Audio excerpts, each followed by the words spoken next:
Finally क्या बात की थी बेटा, पीक वोल्टेज के बारे में बात की थी, peak current, RMS voltage, RMS current, average voltage, average current, है ना। उसके बाद एसी सर्किट के बारे में मैंने बोला था 4 सर्किट पढ़नी है।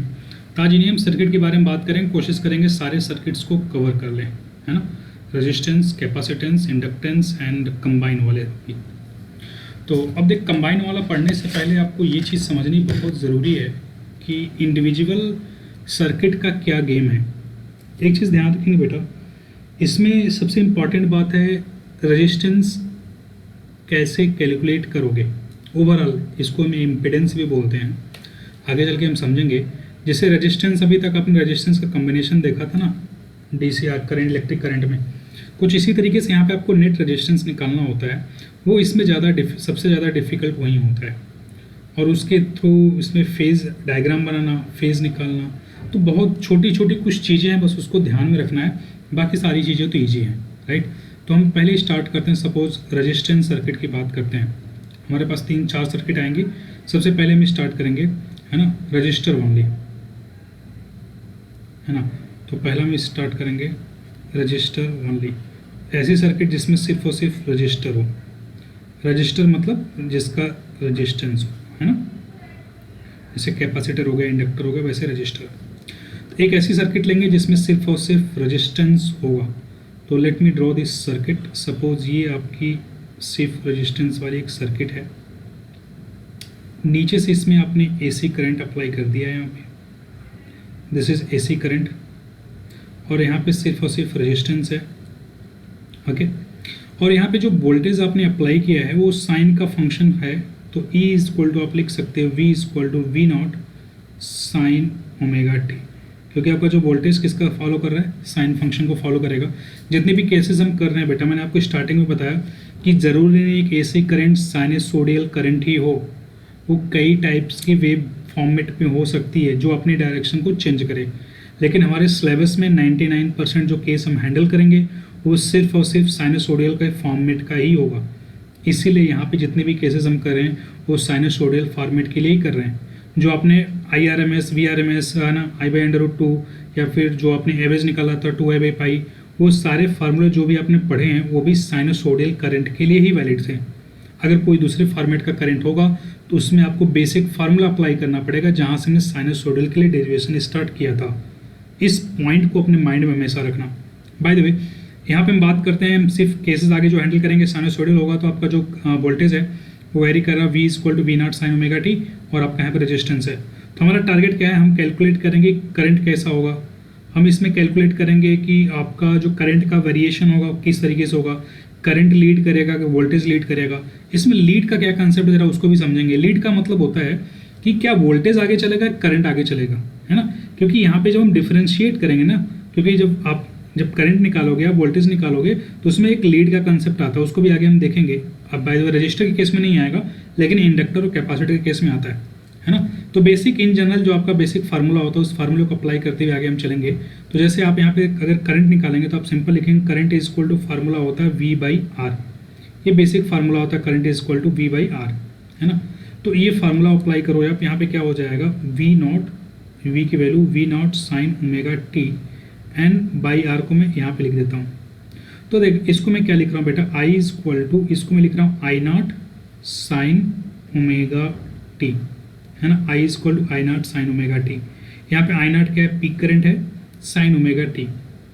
अब इसमें जरा समझना बेटा, इसको I नॉट को हम पीक करंट भी बोलते हैं कभी कभी, पीक करंट, या फिर इसको हम करंट एम्पलीट्यूड भी बोलते हैं, ठीक है, करंट एम्पलीट्यूड, करंट का एम्पलीट्यूड भी बोलते हैं, ठीक है, आई नॉट को।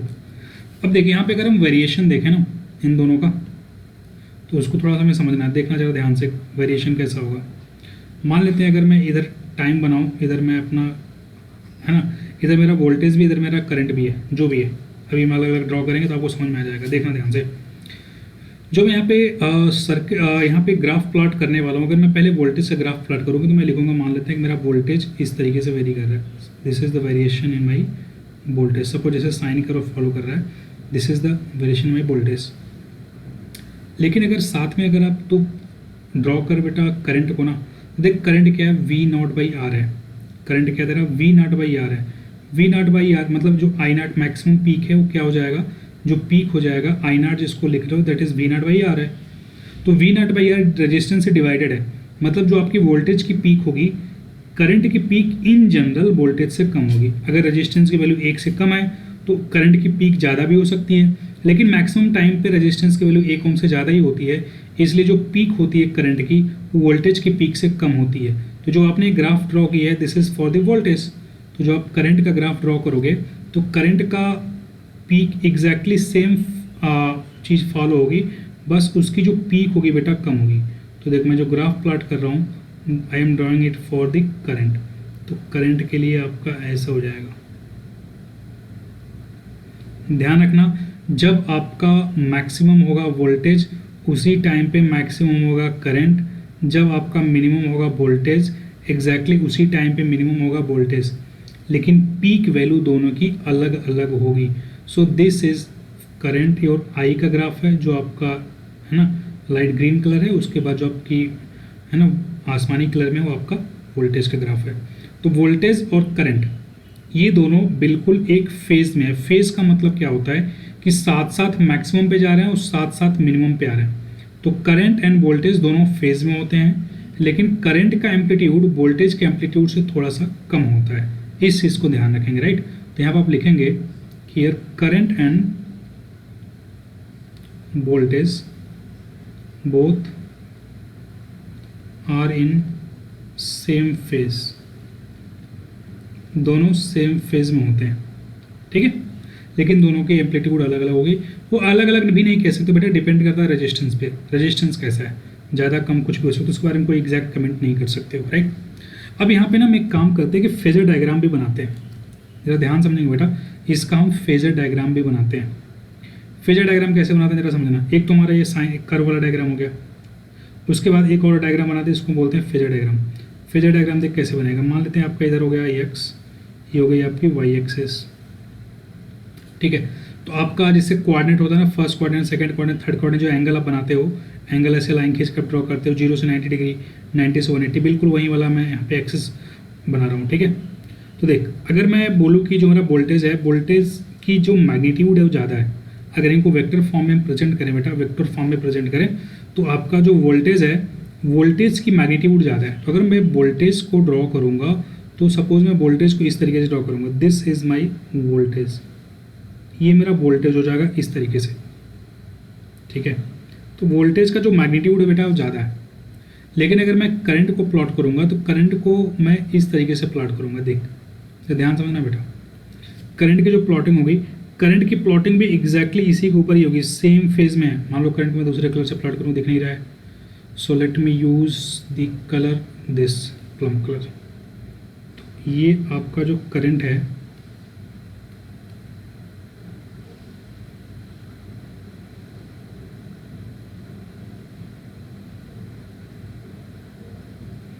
ये करंट भी हो जाएगा, देखना ध्यान से। जिधर आपका वोल्टेज है बिल्कुल खुद ही उसी डायरेक्शन में आपका करंट भी है, बस डिफरेंस ये है कि जो बेटा वोल्टेज है, वोल्टेज का जो मैग्नीट्यूड है ज़्यादा है, क्योंकि यहाँ पे जो अब देखो वोल्टेज मैग्नीट्यूड आपका ज़्यादा है, ये वोल्टेज मैग्नीट्यूड है और एक करंट का मैग्नीट्यूड है, ठीक है। तो ये आपका क्या हो जाएगा, मैक्सिमम करंट वी नॉट और ये मैक्सिमम जो आपका हो जाएगा करंट आई नॉट, ठीक है। लेकिन अगर ध्यान से देखोगे दोनों क्या हैं, फेज में ही हैं, ठीक है। तो अगर आप यहाँ पर एंगल बनाएंगे तो जो आपका ये एंगल है, this angle is how much. Phase कहाँ से पता करते हो, फेज आप पता करते हैं बेटा यहाँ से, देख ध्यान समझना, फेज सबसे इंपॉर्टेंट है इस कंसेप्ट में।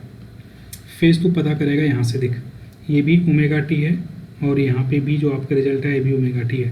अगर जैसे इसमें साइन के साथ ओमेगा टी, साइन के साथ ओमेगा टी, अगर ओमेगा टी समथिंग कुछ और होता तो यहाँ पे फेज डिफरेंट हो जाता।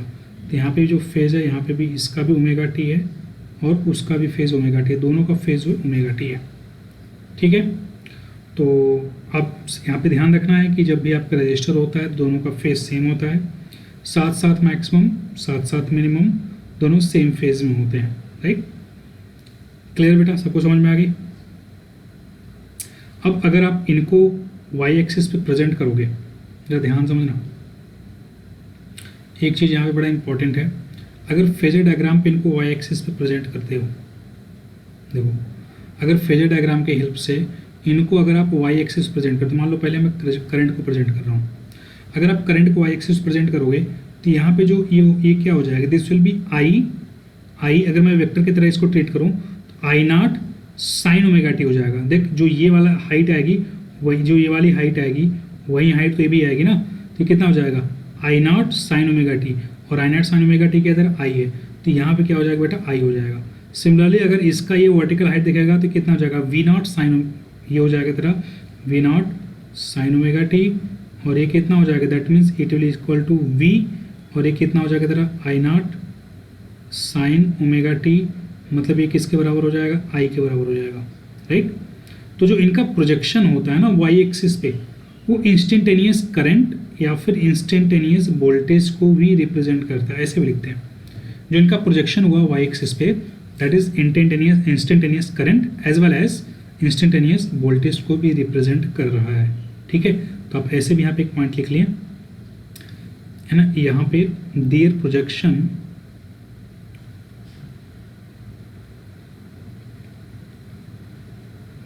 on y-axis represents instantaneous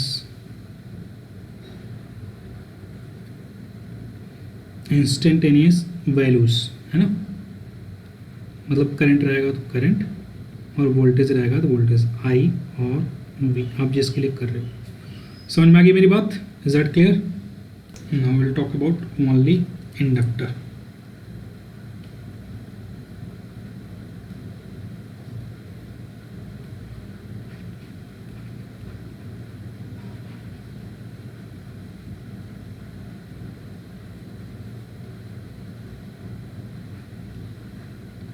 Inductor only. See, अगर सपोज आपके पास जो सर्किट है उसमें सिर्फ और सिर्फ इंडक्टर है, तो डायग्राम उसका कैसा बनेगा, ये आपका ऐसा इंडक्टर हो गया,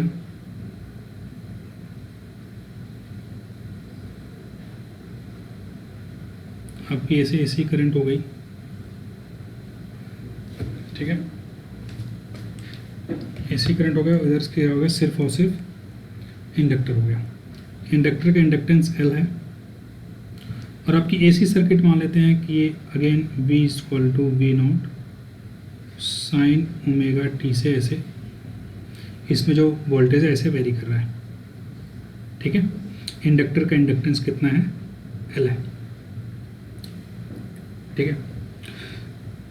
तो एक आप लोग रिलेशन जानते हो कि जब भी कोई भी इंडक्टर होता है, इंडक्टर में बेटा जब ये करंट चेंज करेगा, वोल्टेज चेंज करेगा, तो इसमें जो करंट वेरी करता है, तो करंट वेरिएशन होने की वजह से इसमें ईएमएफ इंड्यूस होता है, जो हमने इंडक्टर में पढ़ा था।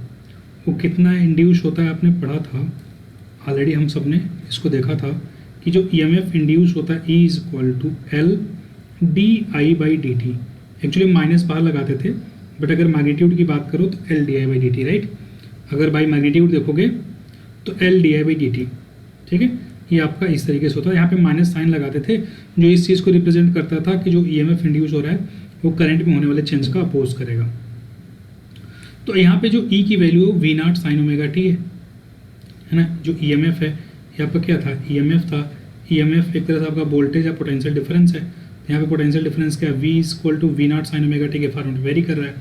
तो यहाँ पे हम लिखेंगे L D I by D T will be equal to, है ना, V naught sine omega T, ठीक है। और हमें डी आई निकालनी है, तो मैं यहाँ पे क्या लिखूँगा बेटा, D I is equal to V naught by L into sine omega T into D T. अब देखो वेरिएबल क्या है, अगर यहाँ पे देखो वेरिएबल तो सिर्फ डी आई है, यहाँ पे आपका साइन ओमेगा टी है, तो आप यहाँ पे क्या करेंगे, इंटीग्रेशन का सिंबल लगा देंगे, ठीक है। इंटीग्रेट करना होगा।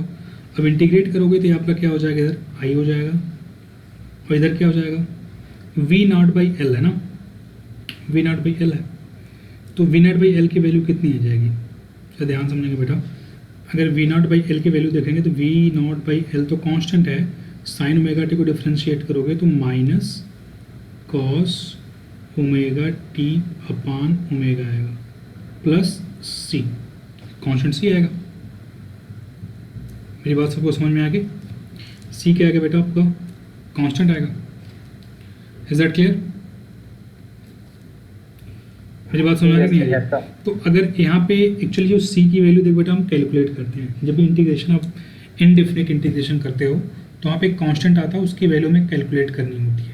तो आई एवरेज निकाल के हम कैलकुलेट करते हैं। आपको पता है एक लूप के लिए आई एवरेज 0 हो जाती है। एक लूप के लिए जब आई एवरेज वाला कंसेप्ट अप्लाई करते हो तो एक कंप्लीट वैल्यू 0 होगी, तो इधर भी ये 0 होना चाहिए, तो उस केस में ये भी 0 आता है, ये भी 0 आता है। तो वहाँ से हम देखते हैं तो सी की वैल्यू कितनी आ जाती है? 0। तो आप सिंपल समझ लो कि जो सी की वैल्यू होती है कितनी होती है बेटा? 0। ठीक है, तो आपका जो यहाँ पे रिलेशन आ गया आई इज इक्वल टू क्या आ गया? I is equal to minus V naught upon omega into L cos omega T, है ना, कॉस ओमेगा टी। अब देख हमारा जो यहाँ पे पोटेंशियल में लिया था, जो हमारा पोटेंशियल का वेरिएशन हमने यहाँ पे कंसिडर किया था, that was in the form of sine. तो हम क्या करेंगे, यहाँ पे हमारा कास आ रहा है तो इसको भी हम साइन में कन्वर्ट करने की कोशिश करेंगे, राइट। तो जब इसको हम कन्वर्ट करेंगे साइन में तो इसको हम लिख सकते हैं दैट इज़ इक्वल टू, ध्यान समझना मैं कैसे इसको कन्वर्ट कर रहा हूँ। मैं इसको लिख रहा हूँ, है ना बेटा, देख कॉस है, कॉस को मैं कैसे लिख रहा हूँ ज़रा इस बात को ध्यान से आप समझना। मैं लिख रहा हूँ minus V naught by omega into L sine pi by 2 minus omega T, सही है। Sine pi by 2 minus omega T का ओमेगा टी हो जाएगा। Is that correct? अब देख मैं क्या लिख रहा हूँ, इसके आगे मैं क्या लिख रहा हूँ, मैं माइनस को अंदर मल्टीप्लाई, क्योंकि साइन आपका ऑड फंक्शन है, तो अगर माइनस आप अंदर मल्टीप्लाई कर सकते हो, जो अंदर थीटा में जाएगा, साइन माइनस थीटा हो जाता है। सॉरी ऐसे लिखो ना, sine minus theta is equal to minus sine theta.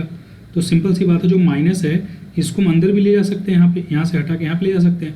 तो माइनस को डायरेक्ट हम अंदर मल्टीप्लाई कर देंगे, देख कितना आ जाएगा, V naught upon omega into L into sine, इसको मैं लिख सकते हैं pi by 2 minus omega, sorry omega T minus pi by 2, omega T minus pi by 2। ठीक है, इज दैट क्लियर? आई की वैल्यू आपको समझ में आ गई?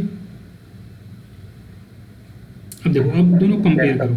यहाँ पे अगर कंपेयर करो ध्यान से तो यहाँ पे देखोगे तो आपके पास क्या है, this is sine omega T, यहाँ पे sign omega T minus pi by 2। इसका मतलब क्या हुआ है कि जो करंट है, इसका मतलब जो करंट है, करंट आपका पीछे है, करंट आपका पाई बाई 2 पीछे है, किससे? वोल्टेज से। तो हम यहाँ पे कहते हैं कि जो करंट है वोल्टेज से पाई बाई 2 पीछे है। मेरी बात समझ में आ गई? Is that clear? हम ये बोलेंगे कि जो करंट है वो लैग कर रहा है, कितने से लैग कर रहा है? पाई बाई 2 से वो लैग कर रहा है। बात सबको समझ में आ गई नहीं आ गई बेटा? Is that clear everyone? इतना सबको समझ में आ गया? करंट लैग कर रहे हैं, इज दैट क्लियर? चलो ठीक है। तब यहाँ पे जो रिजल्ट है, रिजल्ट को हम थोड़ा और एनालिसिस करते हैं। जो आपका रिजल्ट आया देखो, V naught upon omega L sine omega T minus pi by 2 आ गया। यहाँ पे अगर आप ओमेगा इंटू एल की बात करें ना, इसको हम एक्स एल बोलते हैं। हियर ओमेगा इंटू एल को हम क्या बोलते हैं बेटा? This is known as capital X into L, side में इसे लिखते हैं एक्स एल। इसको हम क्या बोलते हैं? And this is known as, है ना, resistance offered by inductor. This is the resistance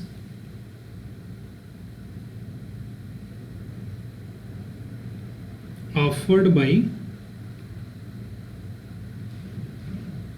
inductor, और इसको हम क्या बोलते हैं? And this is known as impedance, या इसको हम कभी कभी रिएक्टेंस बोलते हैं। पूरा मिला के इम्पिडेंस बोलेंगे, और इसको हम क्या बोलते हैं? रिएक्टेंस। ध्यान रखना, रिएक्टेंस बोलते हैं। That is reactance X L is equal to omega L, this is known as reactance. और ये आपको याद रखना, रिएक्टेंस क्या होता है? X L is equal to omega into L. Okay, पहली चीज़ यहाँ पे आपको समझ में आ गई। दूसरी चीज़, यहाँ पे इसका मतलब जो इक्वेशन है इसको हम लिख सकते हैं आई इज इक्वल टू, इसको हम लिखेंगे बेटा देख I naught into sine omega T minus pi by two. यहाँ पे आई नॉट क्या है, आपका पीक करंट है, I naught is the peak current, इसको हम बोलेंगे करंट एम्पलीट्यूड, करंट एम्पलीट्यूड।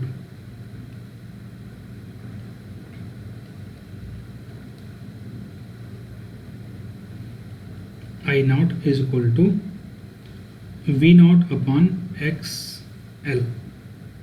ठीक है, अब थोड़ा सा हम बात करते हैं आपका जो वेरिएशन है बेटा, है ना, जो डायग्राम की हमने बात की थी कि जो दोनों डायग्राम आएंगे कैसे कैसे आएंगे, आज उसको ऊपर हम डिस्कस कर लेते हैं। यहाँ पे साइड में इधर देख लो।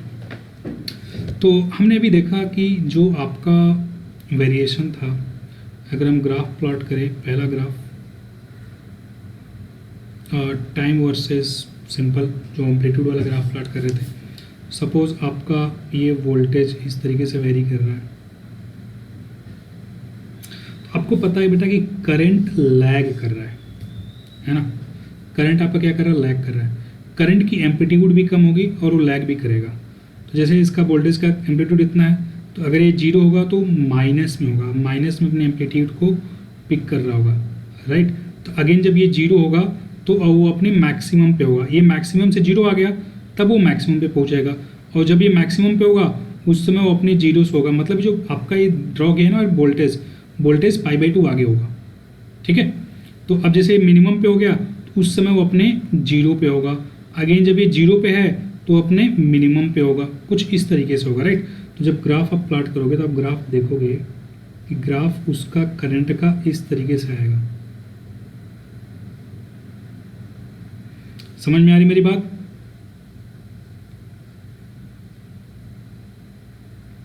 फिर से ड्रॉ कर दें।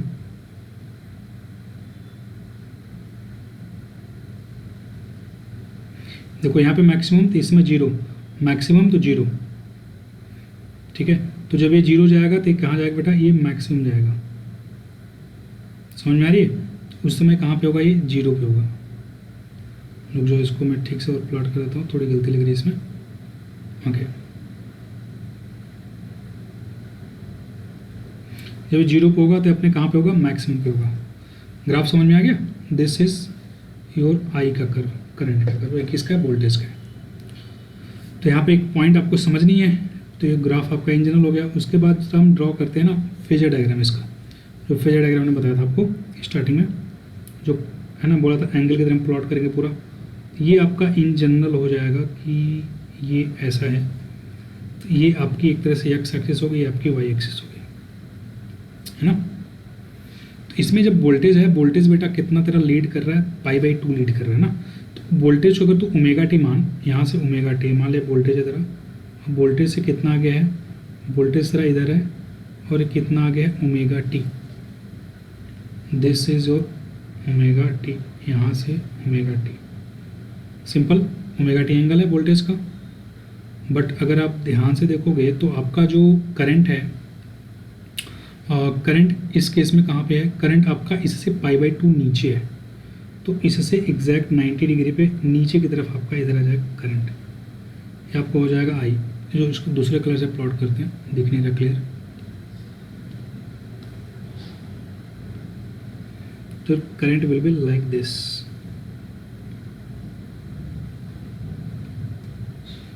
और this angle will be 90 degree. आपका एंगल कितना होगा, ये 90 डिग्री होगा, ठीक है। और ऑब्वियसली इसका लेंथ ज़्यादा होगा, इसका लेंथ कम होगा। ये आपका आई नॉट है, ये आपका वी नॉट है। अगर अगेन यहाँ पे भी प्रोजेक्शन करेंगे तो यहाँ पे भी आपका प्रोजेक्शन जो होगा वो आपका यहाँ पे जब इसको प्रोजेक्ट करोगे तो ये प्रोजेक्शन आपका क्या देगा, this will give you instantaneous voltage and this will give you the instantaneous current, है ना। जो आपने ऊपर देखा था ना प्रोजेक्शन, तो प्रोजेक्शन यहाँ पे भी वही चीज़ें देंगी, ठीक है। इसमें समझ में आ गई नहीं आया बेटा? तो इसमें आप क्या लिखेंगे, नोट करके जो सबसे इंपॉर्टेंट पॉइंट इसमें याद रखना है, इस केस में जो करंट है वो लीड करेगा कितने से, सॉरी वोल्टेज है लीड करेगा पाई बाई टू 90 डिग्री से, ठीक है। That is voltage Leeds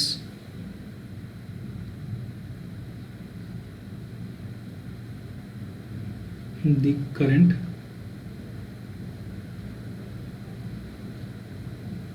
by pi by 2 समझनी। जैसे यहाँ पे जो आपका फार्मूला नोट 1 आपने लिख लिया, नोट 2 भी लिख लेते हैं।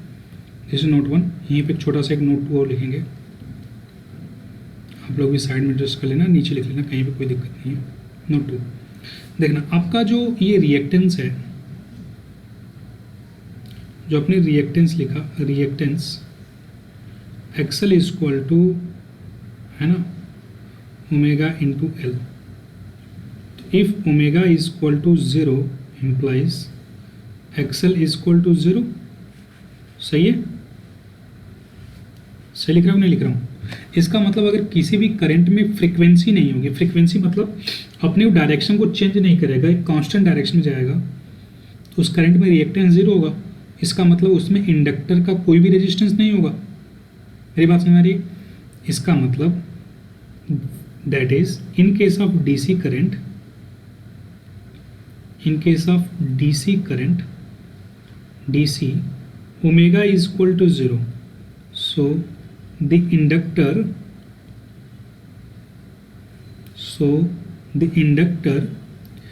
है ना offer zero resistance, inductor offers zero resistance. समझ में आ गई मेरी बात? मतलब इंडक्टर का अगर डीसी करंट आप अप्लाई कर रहे हो तो उसमें उसका कोई भी रेजिस्टेंस नहीं होगा। एक इंपॉर्टेंट पॉइंट है, in case of DC omega आपका 0 हो गया, इसलिए इंडक्टर कोई भी रेजिस्टेंस ऑफर नहीं करेगा। किस केस में? अगर आपका डीसी करंट अप्लाई कर रहे हो तो। ठीक है, बात समझ में आ गई? Yes sir. इसमें कोई डाउट है तो पूछ लो, आगे चलते हैं। आ जाओ, अब हम बात करेंगे बेटा, ये आपका प्योर है ना इंडक्टेंस ओनली पूरा हो गया। अब हम बात करेंगे AC circuit with capacitance only. तीसरा capacitor only.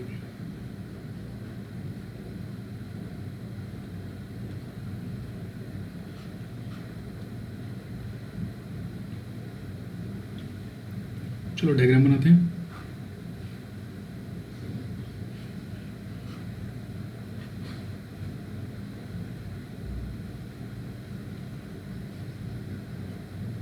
Suppose capacitance C है, जो अपने वोल्टेज अप्लाई किया है V naught sine omega T है। ठीक है, ओके। तो जैसे इसमें करंट फ्लो करेगी, मान लो ऐसे करंट फ्लो कर रही है ना, वैसे तो करंट अपने साइन को चेंज करती रहेगी, बट मान लेते हैं अभी करंट ऐसे फ्लो कर रही है। अगर करंट ऐसे फ्लो करेगी तो इस पर प्लस इस पर माइनस चार्ज क्यू जनरेट हो जाएंगे प्लेट्स पे। तो आपको एक फार्मूला जानते हो कि Q is equal to C into V होता है ना, Q is equal to C V होता है। अब यहाँ पे V, इसका मतलब क्या हो जाएगा बेटा? See V naught sine omega T, क्योंकि वोल्टेज आपका वेरी कर रहा है तो चार्ज भी वेरी करता रहेगा। तो आपको पता है करंट क्या होता है, दैट इज करंट। आपको पता है current I is equal to क्या होता है? D Q by D T. ये करंट I होता है ना, D Q by D T. तो यहाँ से क्या आ जाएगा? I is equal to d by dt of C V naught sine omega T. मतलब कितना आ जाएगा? देख, सी वी नॉट कॉमन बेटा, साइन का हो जाएगा cos omega T into omega. सही है, देख लो। तो इसको आप क्या लिखोगे? हाँ, इसको मैं लिख रहा हूँ, देख मैं क्या लिख रहा हूँ, V naught upon 1 upon C omega, या ओमेगा सी लिख लो, 1 upon omega C into cos omega T. ठीक है, into cos omega T.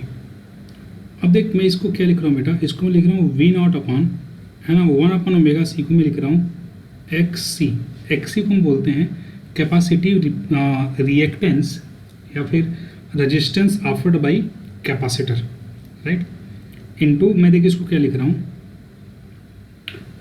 Sign, है ना, देख मैं यहाँ पे देख बेटा क्या ओमेगा टी है ना, इसको लिख रहा हूँ sign omega T plus pi by 2। Okay, तो यहाँ से आई इक्वल टू कितना आ गया, चलो तो ये साइन, इसको आप लिख सकते हो omega T plus pi by to, omega T plus pi by to. अब देखो वी नॉट अपन एक्स को हम क्या लिख रहे हैं, I equal to I naught sine omega T plus pi by two. ये आपका आ गया करंट, ठीक है। अब यहाँ पे current amplitude I naught is equal to omega naught upon X C है, where X C is equal to 1 upon omega C, जिसको हम क्या बोलते हैं, रेजिस्टेंस ऑफर्ड बाय कैपेसिटेंस, या फिर इसको हम बोलते हैं capacitive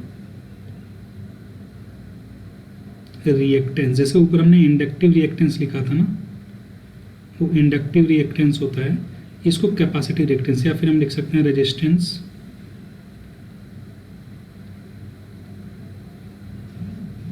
offered by capacitor, resistance offered bye capacitor, ठीक है। एक्सी को हम लिखेंगे रेजिस्टेंस ऑफर्ड बाय कैपेसिटर। अब इसका हम डायग्राम बनाते हैं, यहाँ पे इसको आप ध्यान से लिख लेना, ये आपको याद भी रखना है, X is equal to 1 upon omega C. अब यहाँ पे एक चीज़ अगर ध्यान से देखोगे ना, तो एक चीज़ आपको समझ में आएगी कि जो आपका यहाँ पे ये देखो ओमेगा टी है, साइन ओमेगा टी वोल्टेज, और यहाँ पे current omega T plus pi by to, मतलब यहाँ पे लीड कौन कर रहा है, यहाँ पे लीड कौन कर रहा है बेटा, यहाँ पे लीड कर रहा है आपका करंट। अब यहाँ पे लीड कर रहा है करंट, तो हमेशा आप वोल्टेज के रिस्पेक्टिव बनाओगे, ध्यान रखना, पहले आप वोल्टेज को ड्रॉ करोगे फिर करंट को ड्रॉ करोगे। तो पहले अगर मैं डायग्राम ड्रॉ करूँ दोनों का अलग अलग, तो जैसे मैं पहले कर्व वाला डायग्राम बना लेते हैं। तो जैसे आपका वोल्टेज है, वोल्टेज सपोज आपका इस तरीके से वेरी कर रहा है, ठीक है, दिस इज द वोल्टेज ना, दिस इज टाइम के साथ ऐसे वेरी कर रहा है, ठीक है।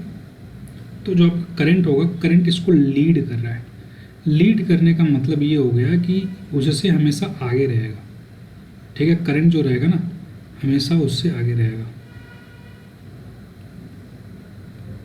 देखो आगे का क्या मतलब बेटा, देख जब ये यहाँ पे आपके जीरो पर है, उस समय करंट अपने मैक्सिमम पे होगा, मतलब यहाँ पे होगा। जब ये है ना मैक्सिमम पहुँचा, तो ऑलरेडी कहाँ पहुँच गया होगा, जीरो पे पहुँच चुका होगा। फिर जब ये जीरो पहुँचेगा तो ऑलरेडी अपने मिनिमम पे पहुँच चुका होगा। जैसे मैक्सिमम पहुँचेगा वो अपने मिनिमम पे यहाँ पहुँचा होगा। जब यहाँ पे जीरो, अगेन वो अपने मैक्सिमम पे पहुँच चुका होगा, यहाँ पे अपने मैक्सिमम पहुँच चुका होगा। अगेन जब वो मैक्सिमम है तो अपने वो जीरो पहुँच चुका होगा। तो उसका जो ग्राफ होगा, उसका ग्राफ कुछ इस तरीके से,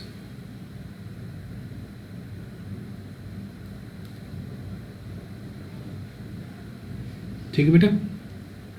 थोड़ा सा रुको, वेरी कर रहा है, एक बार फिर से इसको कर देते हैं।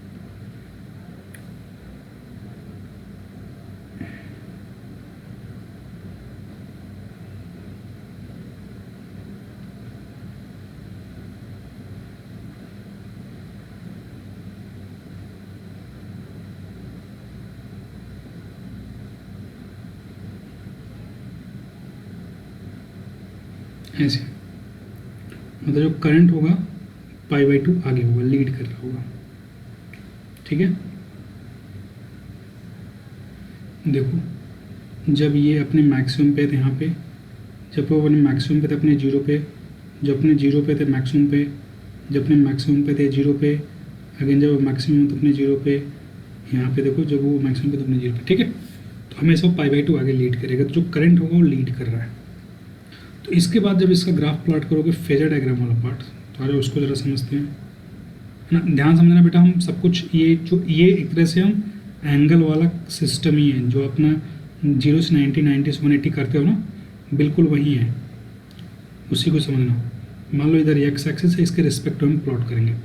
तो आपका जो वोल्टेज है, वोल्टेज ऑलरेडी ओमेगा टी है ना, तो मान लेते हैं आपका ये वोल्टेज है वी, उसका साइन ओमेगा टी है, मतलब वो कितना यहाँ पे कितना आ गया बेटा, यहाँ से ओमेगा टी आ गया है।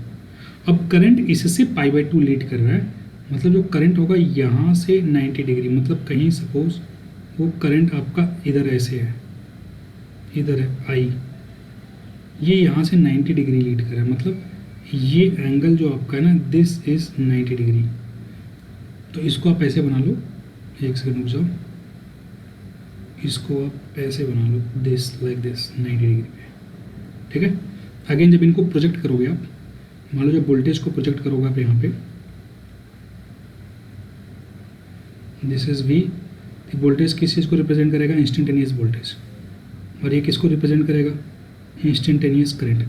अब इंस्टेंटेनियस करंट की वैल्यू हो सकती है ज़्यादा हो, है ना, वो डिपेंड करता है, उसके बारे में कुछ नहीं कह सकते हैं, ठीक है। तो आपकी इस तरीके से हो गई बात, समझ में आ गई, कोई डाउट है तो पूछ लो इसमें, एनीवन। अब हम बात करेंगे बेटा, आपका एक कैपेसिटर वनली हो गया, रजिस्टर वनली हो गया, इंडक्टर वनली हो गया। अब हम कंबाइंड सर्किट की बात करेंगे, जिसमें आपके तीनों के तीनों सर्किट एक साथ आएंगे, है ना। चौथी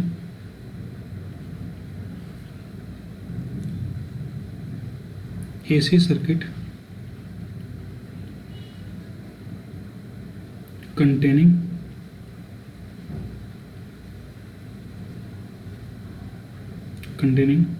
resistor, capacitor and inductor।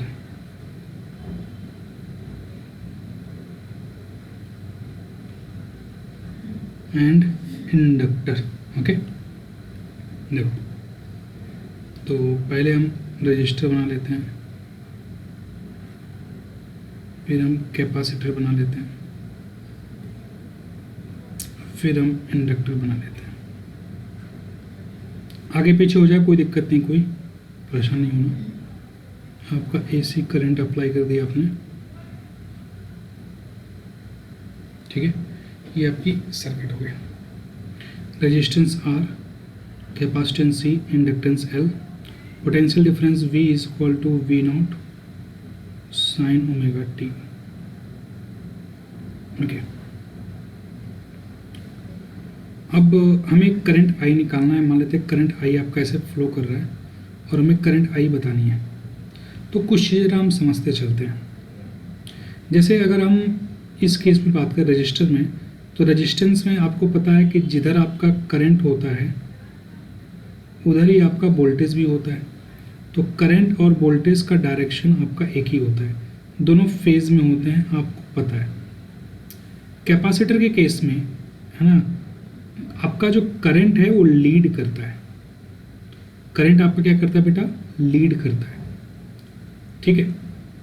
और इस केस में करंट आपका क्या करता है, इसमें करंट लीड करता है और इस केस में करंट क्या करता है, लैग करता है। इंडक्टर में करंट क्या करता है बेटा, लैग करता है, ठीक है। सबको बात समझ में आ रही है। इसमें वोल्टेज लीड करती है। तो आ जाओ, इसी को ये चीज़ अपने ध्यान में रखना कि रजिस्टर में दोनों साथ में चलते हैं। करंट में आप कैपेसिटर में आपका करंट लीड करता है और इंडक्टर में आपका वोल्टेज लीड करता है। C for capacitor, C for current. तो करंट में, कैपेसिटर में करंट लीड करता है, इतना ध्यान रखना। तो उसका उल्टा हो जाएगा इंडक्टर में। इंडक्टर में क्या होगा, करंट क्या करेगा, लैग करेगा। ओके, तो आ जाओ आगे समझते हैं। मान लेते हैं कि बेटा जो आपका करंट इसमें फ्लो कर रहा है, इस सर्किट में I जो फ्लो कर रहा है उसकी वैल्यू है, हम एज्यूम कर रहे हैं, है ना, I is equal to I naught sine omega T plus 5। मान लेते हैं कुछ फेज है, ऐसे में इसको एज्यूम कर रहे हैं। ये हम क्या कर रहे हैं, एज्यूम कर रहे हैं कि मान लेते हैं इतना करंट फ्लो करो, कुछ साइन का फंक्शन आएगा, ओमेगा टी आएगा, प्लस या माइनस समथिंग कुछ फेज भी आएगा, इतना तुम्हें पता है, ठीक है। अब अगर आप रेजिस्टेंस के क्रॉस कैपेसिटर की बात करें, जैसे V equal to V naught sine omega T है ना। तो अगर मैं इंस्टेंटेनियस वोल्टेज की बात करूं, जैसे यहाँ पे अगर वोल्टेज पोटेंशियल कितना ड्रॉप होगा, इंडक्टर में कितना पोटेंशियल ड्रॉप होगा, कैपेसिटर में, उसके बाद इंडक्टर में कितना पोटेंशियल ड्रॉप होगा, सबके क्रॉस अगर मैं पोटेंशियल ड्रॉप इक्वेशन लिखूं, सबके क्रॉस पोटेंशियल ड्रॉप इक्वेशन लिखूं, तो मैं सिंपली लिखूंगा, है ना। जरा समझना ध्यान से, मैं क्या लिखूँगा बेटा, देख तेरा आई हो गया, आई करंट इतना फ्लो हो रहा है, जैसे इसमें लिखेंगे हम आई आर हो जाएगा आपका, सिंपल सी बात है, मतलब आई आर हो जाएगा। इसमें कितना आ जाएगा, इसमें आपका जो करंट के साथ है ना कैपेसिटिव रेजिस्टेंस वाला पार्ट आ जाएगा, इसमें आपका क्या आ जाएगा, करंट के साथ इंडक्टिव रेजिस्टेंस वाला पार्ट आ जाएगा। तो मैं देख क्या लिख रहा हूँ, potential drop across current, potential drop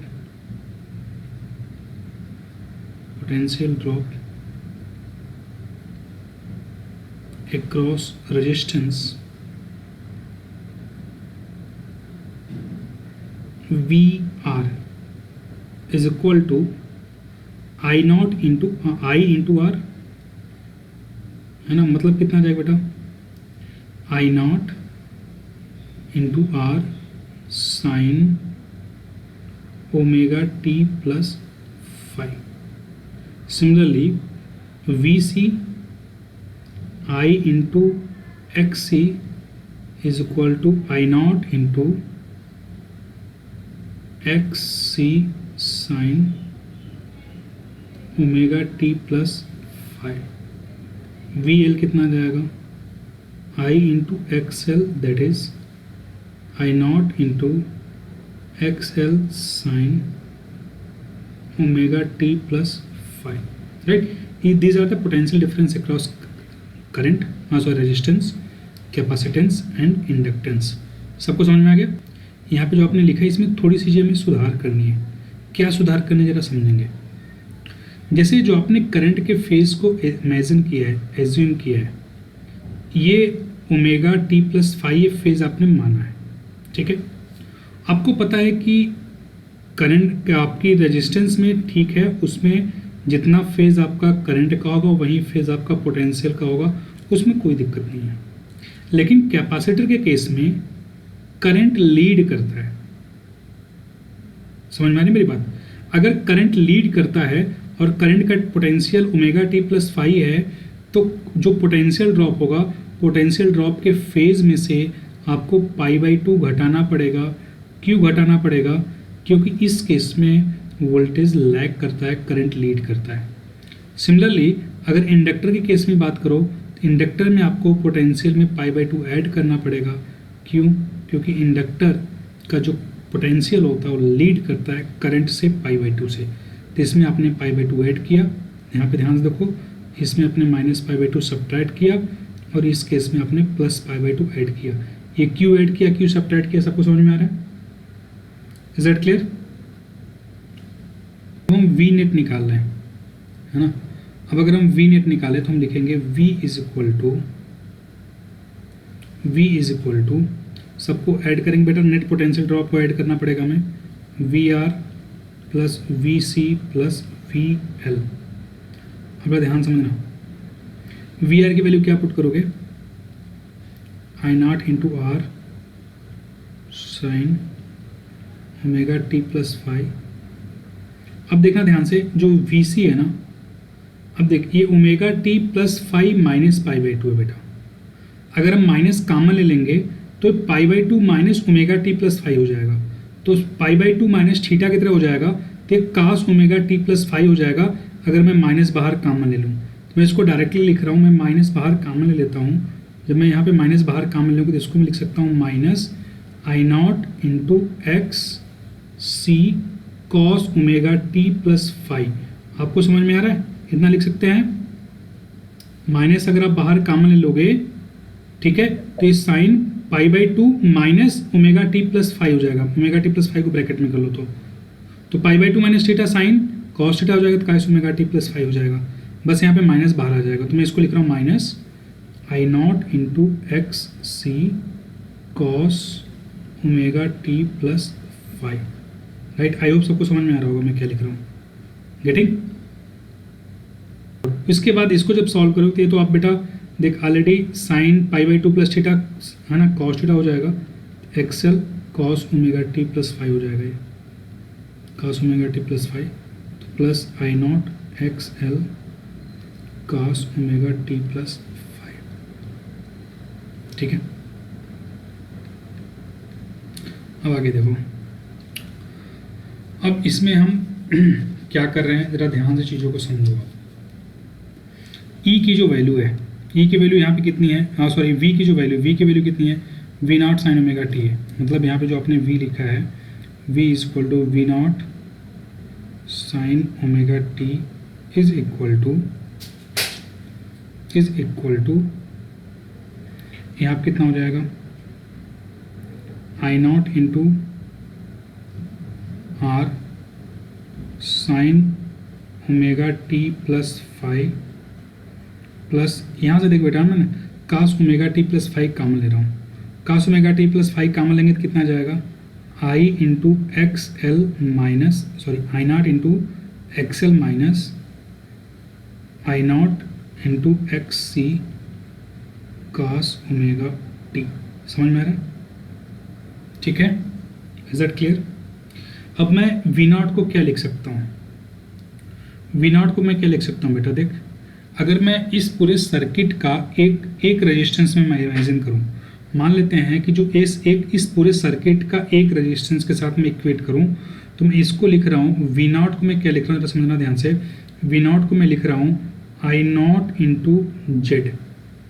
ये जेड क्या है, जेड को हम बोलते हैं इम्पीडेंस, विच इज है ना one equivalent resistance offered bye all the three combinedly, right, register, capacitor, inductor, तीनों का जो कंबाइंड रेजिस्टेंस है उसको अगर मैं जेड इमेजिन कर लूँ तो मैं इसको लिख सकता हूँ V naught sine omega T को I naught into Z sine omega T. मेरी बात समझ में आ रही है? Is that clear? अगर मैं ऐसा मान लो बेटा कि एक मेरा जो इफेक्टिव जो रेजिस्टेंस है जेड है ना, जो मेरी सर्किट ऑफर कर रही है V naught sine omega T, यहाँ जो करंट फ्लो पोटेंशियल डिफरेंस आप अप्लाई कर रहे हो और करंट यहाँ पे आई नॉट फ्लो कर रहा है, तो मैं इसको यहाँ पे लिख सकता हूँ ना, यहाँ पे मैं लिख सकता हूँ ना V naught is equal to I naught into Z, connect like this. ये हमारा अगर नेट इफेक्टिव अगर सिर्फ एक रेजिस्टेंस, मतलब ये जो है इसमें आपका रजिस्टर भी है, इसमें आपका कैपेसिटर भी है और इसमें आपका इंडक्टर भी है, अगर तीनों का एक इफेक्ट में लेके चलूँ तो अगर मैं उसको जेड से रिप्रेजेंट करूँ तो इससे मैं लिख सकता हूँ, क्योंकि हमारा ये नेट पोटेंशियल है ना, तो नेट पोटेंशियल को मैंने सबको जोड़ा है, तो नेट पोटेंशियल में मैं I naught into Z sine omega T लिख दिया इज इक्वल टू, देखिए कितना आ गया, ध्यान से समझना, क्योंकि I naught into R sine omega T plus 5 माइन प्लस, है ना, मैं यहाँ पे भी देख आई नॉट बाहर कामन ले लेता हूँ बेटा, ध्यान से मैंने यहाँ पे भी मैंने आई नॉट को बाहर कामन ले लिया। जैसे मैं आई नॉट को यहाँ पे बाहर कामन लूँगा तो आई नॉट आपका बाहर आ गया, अंदर क्या बचेगा, एक्स एल माइनस एक्स सी कॉस ओमेगा टी, राइट।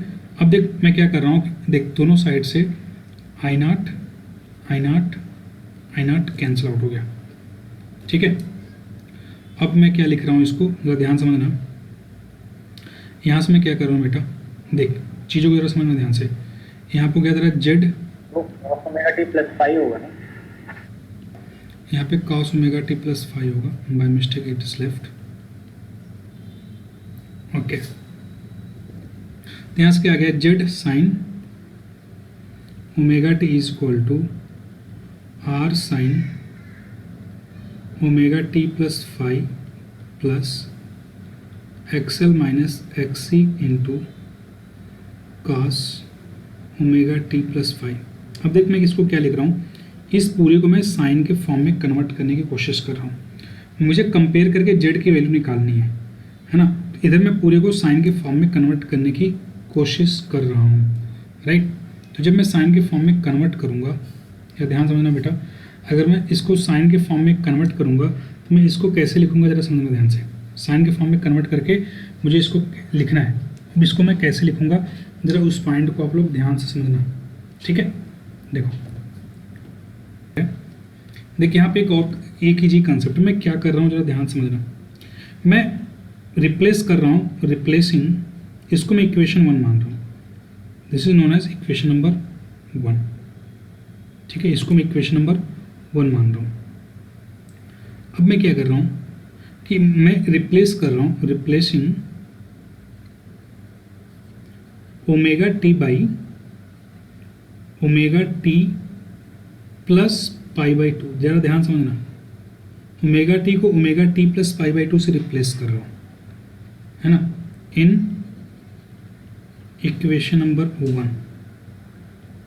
अगर आप रिप्लेस करोगे तो ये क्या हो जाएगा, sine omega T cos omega T हो जाएगा, omega T plus pi by 2, तो जेड कॉस ओमेगा टी हो जाएगा is equal to R. Omega T को आपको omega T plus pi by 2 से करना है, तो ये कितना हो जाएगा, ये भी आपका बन जाएगा R cos omega T plus five, cos omega T plus five हो जाएगा, है ना। पाई बाई 2 ऐड होगा, साइन क्या बन जाएगा, कॉस बन जाएगा, plus X L minus X C. यहाँ पे cos omega T plus five है, इसमें आपने पाई बाई 2 ऐड करोगे, कास पाई बाई 2 थीटा क्या होता है, माइनस साइन थीटा होता है, ठीक है। तो आपका यहाँ पे माइनस बाहर आ जाएगा, it will be minus of sine omega T plus five.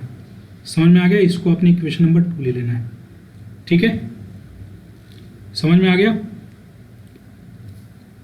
अब देखो, अब हम क्या कर रहे हैं, इक्वेशन 1 को स्क्वायर करो, दोनों साइड को स्क्वायर कर लो, इक्वेशन 2 के भी दोनों साइड के एक स्क्वायर कर लो, और उसके बाद ऐड करो, ठीक है। इसको पूरा इस दोनों साइड से स्क्वायर करो, इसको दोनों साइड से स्क्वायर करो, फिर ऐड करो। देखो मैं आपको एक्सप्लेन करूँगा, ध्यान समझना।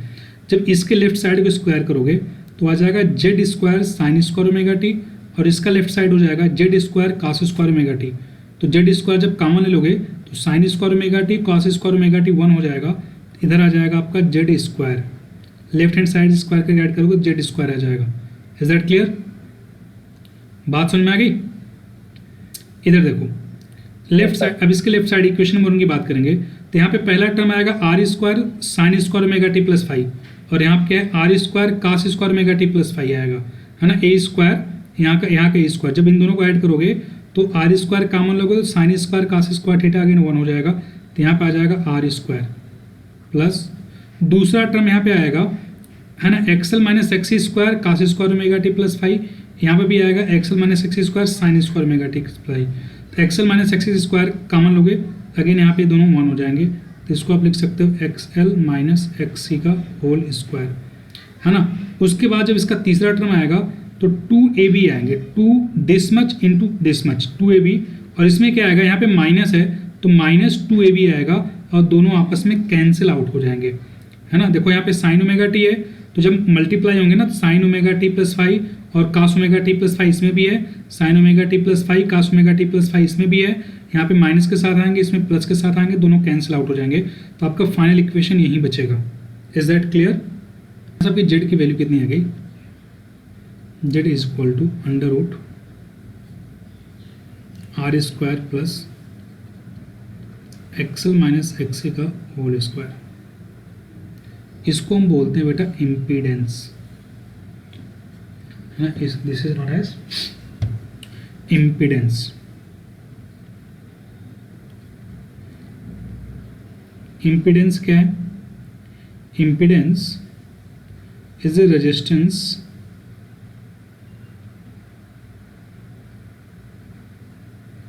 offered by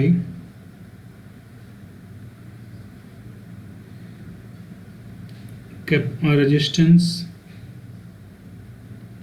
resistor, capacitor and inductor all together या combinedly, ठीक है।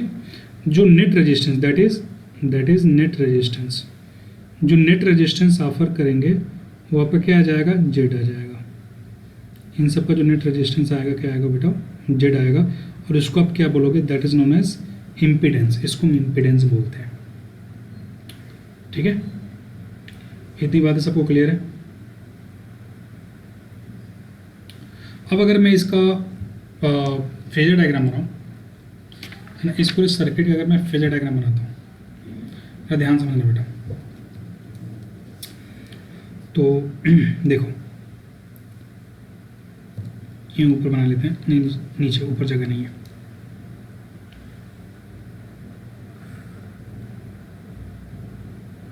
इधर एक्स है। अब फेजर डायग्राम में हम एक चीज़ का ध्यान रखते हैं बेटा,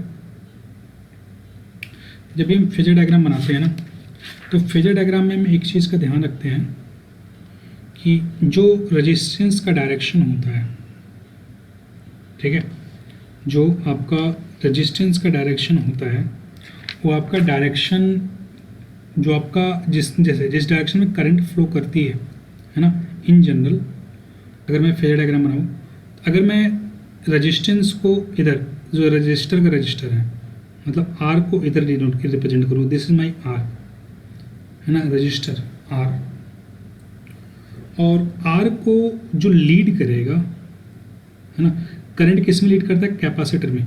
तो मैंने बताया जो रेजिस्टेंस ड्रॉ किए जाएंगे वो आपके ड्रॉ किए जाएंगे इन जनरल पोटेंशियल, आपके जो करंट के लॉन्ग, जो करंट के रिस्पेक्ट में आप रजिस्टर को ड्रॉ करोगे। ध्यान रखना, जब भी आप इम्पिडेंस कैलकुलेट करने के लिए रजिस्टर को ड्रॉ करोगे तो हमेशा आप करंट के रिस्पेक्ट में ड्रॉ करोगे।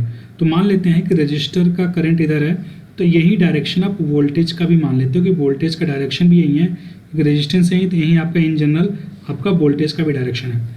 अब क्या होता है, कैपेसिटर में करंट आपका लीड करता है π/2 से, तो आपका कैपेसिटर में करंट लीड करेगा इधर, तो आपका इधर क्या आ जाएगा, XC आ जाएगा है ना, कैपेसिटर का रेजिस्टेंस उसके करंट के ग्राउंड। उसके बाद सिमिलरली जो आपका इंडक्टर का रेजिस्टेंस होता है वो π/2 लैग करता है करंट, तो उसका जो है ना रेजिस्टेंस हो जाएगा XL इधर आ जाएगा, रेजिस्टेंस ड्यू टू इंडक्टर। ये क्या कर रहा है, π/2 आपका लीड कर रहा है और ये क्या कर रहा है, π/2 आपका लैग कर रहा है। मतलब ये दोनों एक दूसरे के जस्ट अपोजिट में होते हैं। अब अगर इनको ध्यान से देखो तो इनको अगर हम एक बोलते हैं इम्पिडेंस ट्रायंगल, तो इम्पिडेंस ट्रायंगल बनता है कैसे, क्या समझेंगे, इधर आपका R आ जाएगा बेटा, नेट रेजिस्टेंस R इधर आ गया, और ऊपर देखेंगे तो XL माइनस XC आ जाएगा। XL क्योंकि XC में से XC माइनस XL, C में से L वाले को सब्ट्रैक्ट करेंगे कैपेसिटर के रेजिस्टेंस से इंडक्टर को, तो आपका ये नेट आ जाता है, जिसको आप रिप्रेजेंट करते हैं कैसे, Z से। एक तरह से वेक्टर फॉर्म की तरह ट्रीट होते हैं, ठीक है। और जो नेट रेजिस्टेंस आपका आया, ठीक है, ये अभी भी आपकी उसी एक्सिस की तरह जैसे आपका इधर एक्स एक्सिस है, तो आपका जो नेट फाई है करंट का, तो आपका वो नेट फाई करंट का ये आएगा, this one net final phi phase जो आपका एंगल होगा, जो sine omega T plus phi आपने लिया था करंट के लिए ना, ये वाला स्टार्टिंग में फेज, ये फाई आप यहाँ से कैलकुलेट करते हो, ये this one is the phi. तो फाई कैसे कैलकुलेट करोगे बेटा, देखिए आप लिखेगा तो tan फाई जब लिखेगा तो हो जाएगा XC माइनस XL अपान रेजिस्टेंस R, यहाँ से tan फाई तो निकालेगा। ध्यान रखना, जब भी तू रेजिस्टेंस को प्लॉट करेगा तो हमेशा वो करंट के करेस्पॉन्डिंग प्लॉट होते हैं, ठीक है। तो इधर रेजिस्टेंस, जिधर तू रजिस्टर प्लॉट करेगा, रजिस्टर के लिए रेजिस्टेंस R, वहीं तेरा करंट का डायरेक्शन होता है, वहीं तेरा वोल्टेज का होता है, उधर ही तो वोल्टेज को कंसिडर कर लेगा, बाकी सबका एक्स रेजिस्टेंस को उसके करंट के करस्पॉन्डिंग ले लेगा। ये वोल्टेज हो गया सबका कॉमन वोल्टेज, सबका वोल्टेज कॉमन जैसा होगा। सबको समझ में आ गई बात या नहीं अभी, है ना। जैसे अगर मान लो कि XL ज़्यादा हो गया XC से, तो नोट में पहला है ना, अगर आपका XL ज़्यादा हो गया तो if XC is greater than XL, then आपका फेज डिफरेंस क्या होगा, वो पॉजिटिव होगा। समझ में आ रहा है आपको, ऊपर आएगा XL ज़्यादा है। दूसरा, एंड सर्किट बिहेव करेगा like RC circuit, RC circuit की तरह बिहेव करेगा। And if XL is greater than XC, then आपका नीचे वाला डोमिनेट करेगा और फाई क्या आएगा, नेगेटिव आएगा, फाई आपका नेगेटिव आएगा, ठीक है। तीसरा, if XL is equal to XC, उस समय करंट और वोल्टेज के बीच में कोई फेज डिफरेंस नहीं होगा, जीरो फेज होगा, ठीक है। मेरी बात समझ में आ गई, इसमें कोई डाउट है अभी तक किसी को, एनीवन? ठीक है बेटा, नो सर। चलो एक क्वेश्चन कर लेते हैं बेसिक सा, एक एग्जांपल करते हैं।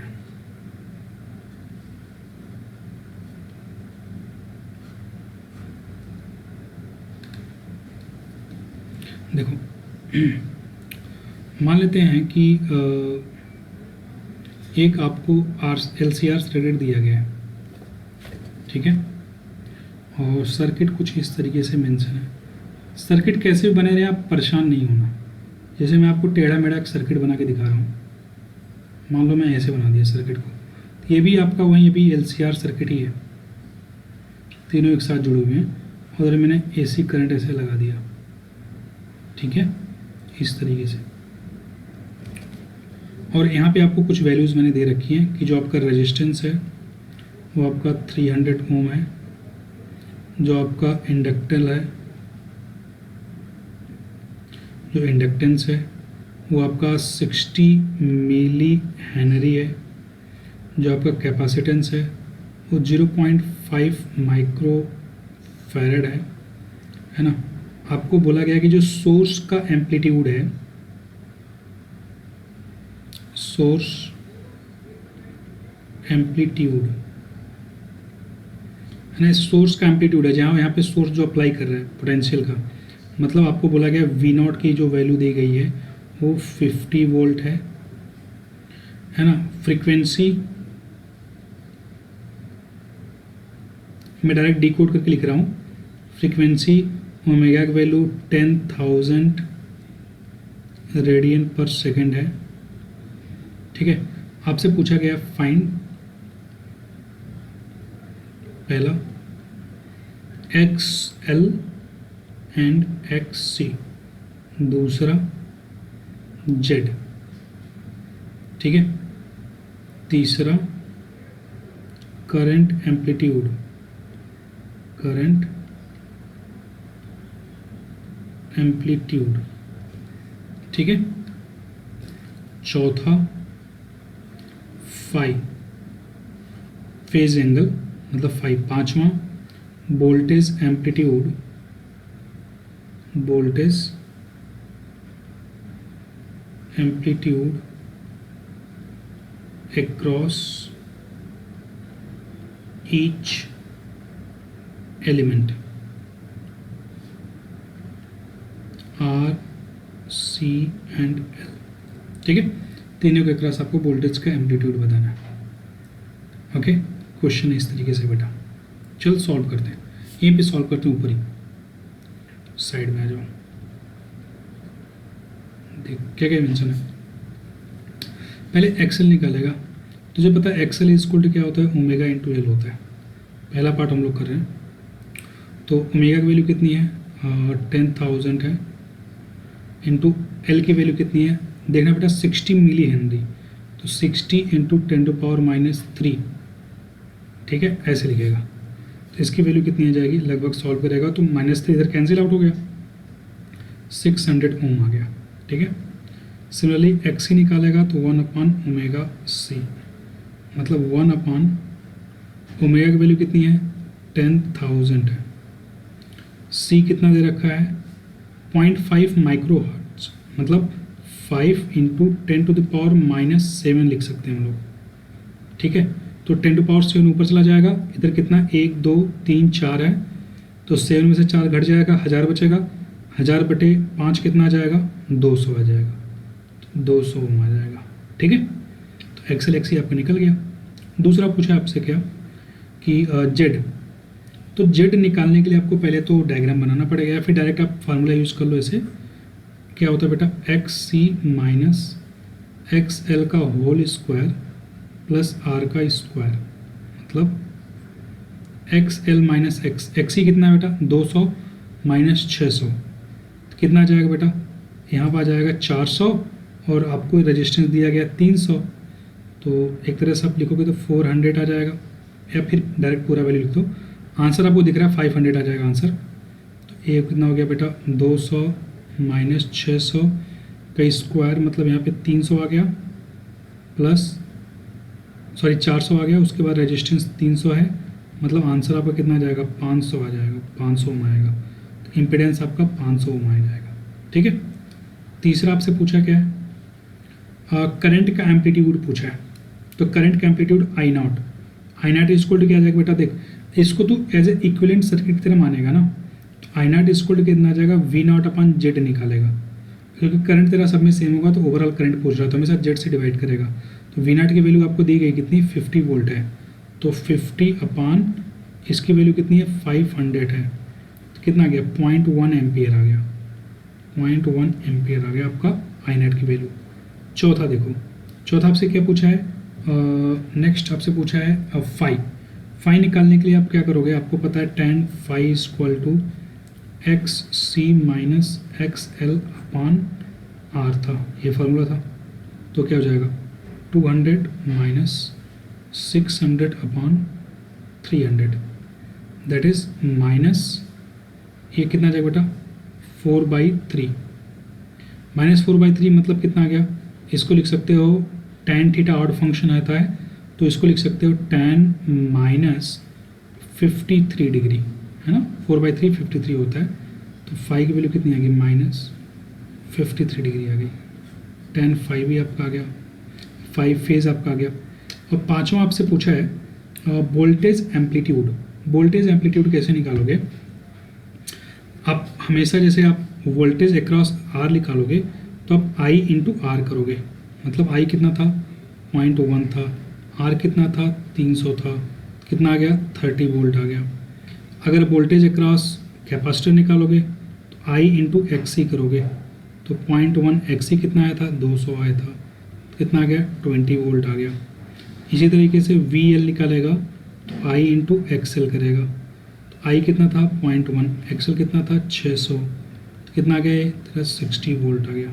ठीक है, तो आपका इस तरीके से सारे क्वेश्चन यहाँ पे सॉल्व हो गए। आई होप सारे पॉइंट्स आपको समझ में आ गए होंगे। बेसिक क्वेश्चन था जो आपके सर्किट पे बेस्ड था। Okay, got it everyone.